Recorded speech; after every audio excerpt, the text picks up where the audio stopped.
Good morning student, this is chapter number 7 commercial bank and central bank.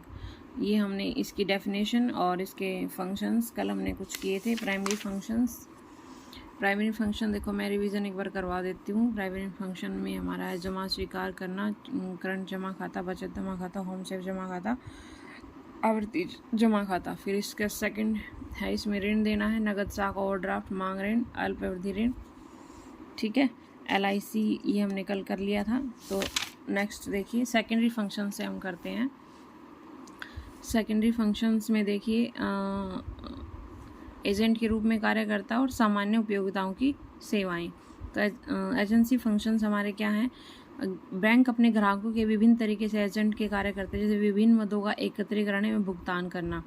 मतलब जो ग्राहकों की ओर से चेक, किराया, ब्याज एकत्रित करता है और इस प्रकार उनकी ओर से करों बीमों को, किस्तों की इत्यादि की अदायगी करता है। सेकंड है प्रतिभूतियों की खरीद तथा बिक्री, purchase and sale of securities. ठीक है, कहता है कि बैंक अपने ग्राहकों के लिए विभिन्न प्रकार के शेयर, स्टॉक की जानकारी प्राप्त करके उनकी और से प्रतिभूतियों को खरीदने, बेचने, उनको सुरक्षित रखने का कार्य करता है। ठीक है भाई। नेक्स्ट है ट्रस्ट एवं एग्जीक्यूटर। बैंक अपने ग्राहकों के आदेश पर उनकी संपत्ति के ट्रस्ट एवं प्रबंधक का कार्य भी करता है।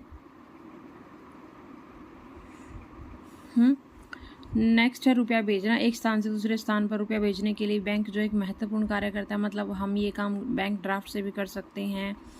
विदेशी मुद्रा क्रय विक्रय, purchase and sale of foreign exchange. विदेशी मुद्रा का क्रय विक्रय करके अंतर्राष्ट्रीय व्यापार को हम बढ़ावा देते हैं। कार्य विदेशी विनिमय बैंकों द्वारा किया जाता है। नेक्स्ट है लेटर ऑफ रेफरेंस। बैंक अपने ग्राहकों की आर्थिक स्थिति को सूचना देश विदेश के व्यापारों तक देते हैं और देश विदेश के व्यापारों की आर्थिक स्थिति सूचना अपने ग्राहकों को देते हैं। लेटर ऑफ रेफरेंस मतलब देश विदेश की इंफॉर्मेशन हमें मिलती है और हमारी इंफॉर्मेशन देश विदेश तक पहुंचाते हैं। नेक्स्ट है नए शेयरों के अविरत अंशों के खरीदने का आश्वासन, अंडर राइटिंग।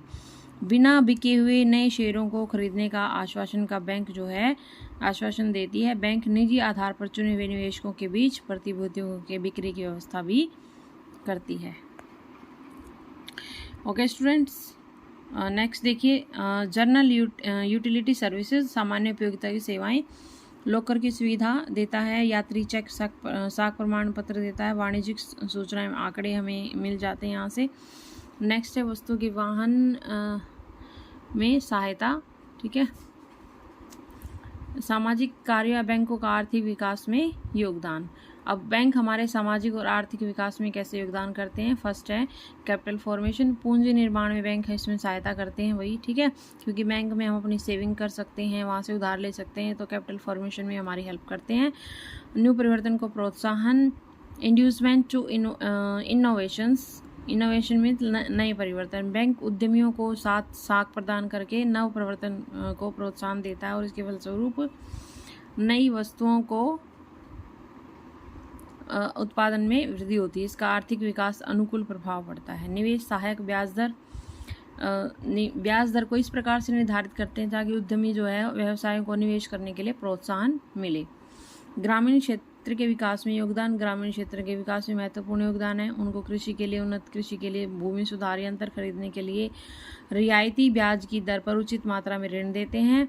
मतलब उनकी जो ब्याज की रेट है नॉर्मल से कम होती है ताकि वहाँ कृषि के लिए किसान कृषि उत्पादन बढ़ाने में सफल हो। बैंक ग्रामीण क्षेत्रों में अपनी शाखाएं खोलकर वहाँ निष्क्रिय बचत एकत्रित करता है। ठीक है भाई, इनकी किसानों पर कम रेट पर लोन दिया जाता है या पैसे दिए जाते हैं उनको कम ब्याज की दर पर। ठीक है, ताकि कृषि का विकास हो। उसके बाजार मांग में वृद्धि करने के लिए इसके फलस्वरूप टिकाऊ उपभोक्ता वस्तुओं की मांग बढ़ती है। कैसे बढ़ती है? क्योंकि अल्पविकसित देशों में लोगों की आय कम होती है, उनका जीवन स्तर नीचा होता है, वे उपभोक्ता वस्तुओं की मांग कम करते हैं। बैंक क्या करता है? अपने ग्राहकों को टिकाऊ उपभोक्ता वस्तु जैसे टीवी, फ्रिज आदि खरीदने के लिए कंज्यूमर क्रेडिट उपलब्ध कराते हैं ताकि वो भी इन चीज़ों को खरीद सकें।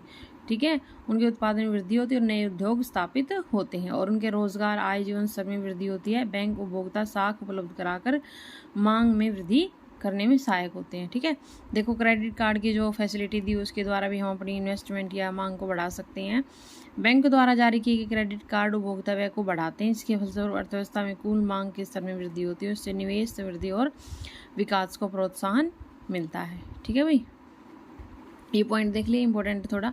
बैंक निवेश के महत्वपूर्ण एजेंट हैं, बचतकर्ता एवं निवेशकर्ताओं के बीच एक कड़ी का काम करते हैं। इनकी जो सेविंग है और इन्वेस्टर हैं उनके बीच एक कड़ी का काम करते हैं, ठीक है। नेक्स्ट है point employment opportunity.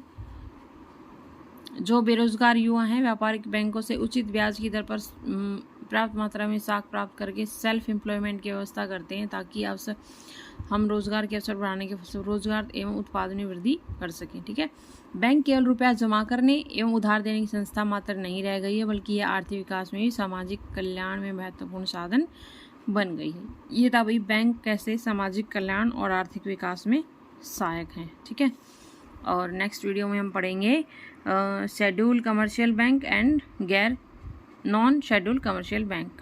Okay, thank you dear students. Video को लाइक एंड शेयर कीजिएगा।